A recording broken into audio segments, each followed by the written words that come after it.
আসসালামু আলাইকুম প্রিয় পঞ্চম শ্রেণীর শিক্ষার্থীরা, তোমাদের ইংরেজি বইয়ের পেজ নাম্বার হলো 41, মানে হলো 41 পৃষ্ঠার এই ভিডিওতে আলোচনা করব অ্যাক্টিভিটি 2:1, মানে হলো 5টি প্রশ্ন এখানে, এবং অ্যাক্টিভিটি 2:2 এখানে একটি টেবিল আছে, টেবিলগুলো আমরা পূরণ করব। তো চলো প্রিয় শিক্ষার্থীরা, অ্যাক্টিভিটি 2:1 এখানে বলা আছে read the text again. Read মানে পড়ো, দ্য অর্থটি, টেক্সট মানে লেখা, অ্যাগেইন মানে আবার, মানে টেক্সটটি আবার পড়ো। কোন টেক্সটের কথা বলা হয়েছে? এই যে উপরে যে টেক্সটটা আছে না, এই টেক্সটের কথা বলা হয়েছে ফারহানার। এই টেক্সটটা সম্পর্কে আবার পড়তে বলছে, এখান থেকে কিছু প্রশ্ন করবে, ঠিক আছে, 5টি প্রশ্ন করবে। তারপরে দেখো এখানে কি বলছে, আক্স মানে হলো জিজ্ঞাসা করো, অ্যান্ড মানে এবং, আনসার মানে উত্তর দাও, দ্য ফলোয়িং, ফলোয়িং মানে কি অনুসরণ করো, কোশ্চেন্স মানে হলো প্রশ্নগুলো, ইনফেয়ার্স মানে হলো জোড়ায় জোড়ায়, আক্স অ্যান্ড আনসার প্রশ্ন জিজ্ঞাসা করো এবং উত্তর দাও, দ্য ফলোয়িং কোশ্চেন্স ইনফেয়ার্স মানে হলো নিচের প্রশ্নগুলো কি করো তুমি, নিচের প্রশ্নগুলো ফরো, জোড়া জোড়ায় ফরো এবং উত্তর দাও, ঠিক আছে। তো চলো আমরা এখানে 5টি প্রশ্ন আছে, 5টি প্রশ্ন উত্তর দিব অর্থ সহকারে। প্রিয় শিক্ষার্থীরা, প্রথম প্রশ্ন ছিল how did the students reach the museum. How did the students reach the museum, শিক্ষার্থীরা কীভাবে জাদুঘরে পৌঁছেছিল। They reached the museum by bus. They reached the museum by bus, মানে তারা মিউজিয়ামে পৌঁছালো কি দিয়া, বাস দ্বারা পৌঁছেছিল, বুঝছো, তারা বাস দিয়ে মিউজিয়ামে পৌঁছালো। তারপরে দেখো এখানে who welcomed the students at the museum, জাদুঘরে শিক্ষার্থীদের কে স্বাগতম জানিয়েছে। তো আনসারে তোমরা কি লিখবে, লিখবা mister Kamal welcomed, mister Kamal welcome জানালো the students at the museum. Okay, তারপরে দেখো সি নাম্বার প্রশ্ন ছিল কি, সি নাম্বার প্রশ্ন ছিল how did the students feel after watching the documentary. তথ্যচিত্রটি দেখার পর শিক্ষার্থীরা কেমন অনুভব করেছিল। তো তোমরা উত্তরে লিখবে they felt inspired after watching the documentary.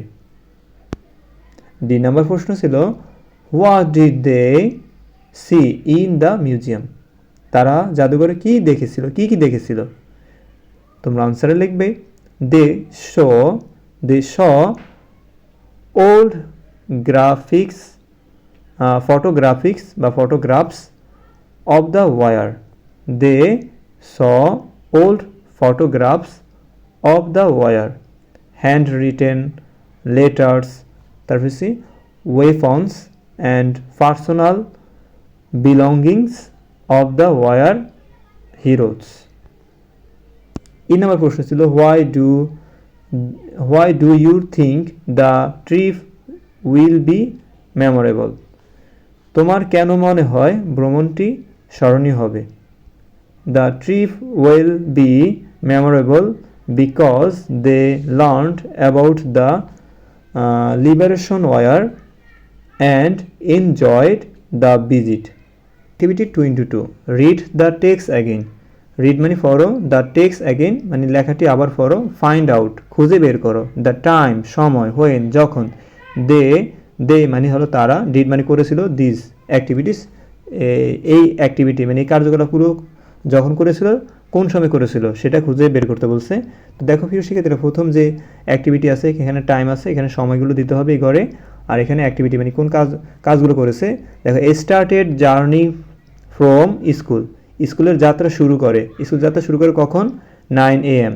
তারপরে এসে রিচড দ্য মিউজিয়াম মানে কখন মিউজিয়ামে মানে জাদুঘরে পৌঁছেছিল, তো এখানে টাইমটা হবে। চলো আমরা সেই টাইমগুলো তোমাদের, রিচড দ্য মিউজিয়াম 10 AM 10টার সময় তারা মিউজিয়ামে পৌঁছেছিল। স্টার্টেড ভিজিটিং ডিফারেন্ট গ্যালারিজ, এখানে সময় হলো তোমার 10:30 AM মানে হলো 10:30 AM।